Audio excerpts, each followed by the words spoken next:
We have some stunning new polling numbers, which should serve to do nothing other than to reinforce the opportunity that we have to remove Donald Trump in November if we all get out and vote. This is a stunning new poll out of North Carolina, which puts Joe Biden 7 points ahead of Donald Trump. This is not a Democratic-leaning poll. In fact, it gives Biden a bigger advantage over Trump than two recent left-leaning polls from Change Research and PPP, which respectively have Biden +1 and +4.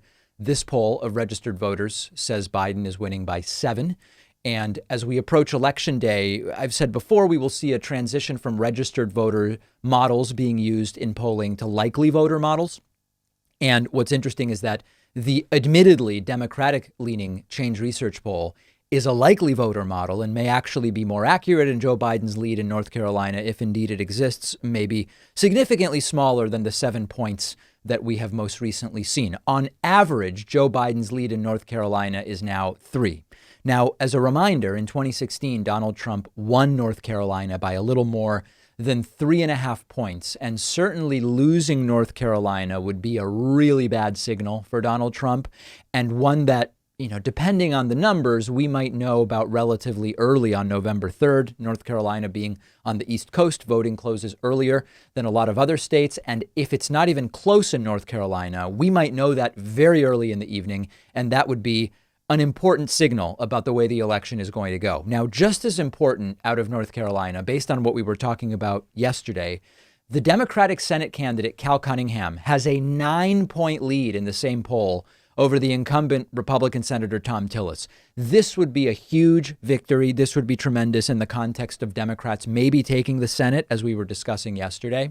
So now it's time for a word of caution that is different than my warning from earlier about everybody has to vote and Trump can win. That was a general sort of word of caution. Now I want to be a little more specific.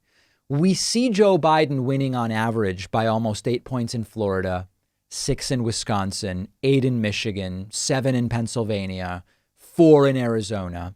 This should remind us that we can't underestimate Donald Trump. Remember that in 2018, a record number of Republicans voted in the midterms.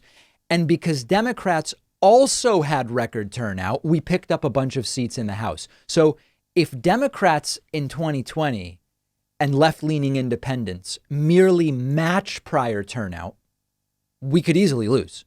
So as we see these numbers, as important as they are as signals about an opportunity to not only defeat Donald Trump and maybe take the Senate and grow the majority in the House, we should be reminded that when Republicans see this polling, they may become more motivated to vote. Some may write these polls off as fake polls, but not all of them, meaning we need to not just match, but exceed our biggest ever turnout. And I believe we need to dramatically exceed it.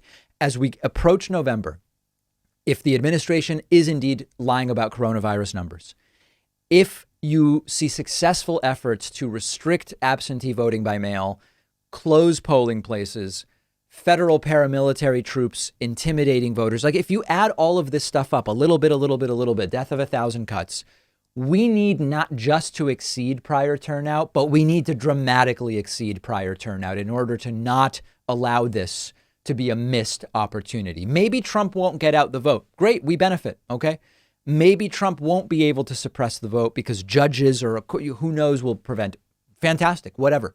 We can't control that. And so what we can do is vote ourselves and get out the vote and make sure that we are so overwhelming turnout that the dirty tricks can't work. There will be dirty tricks.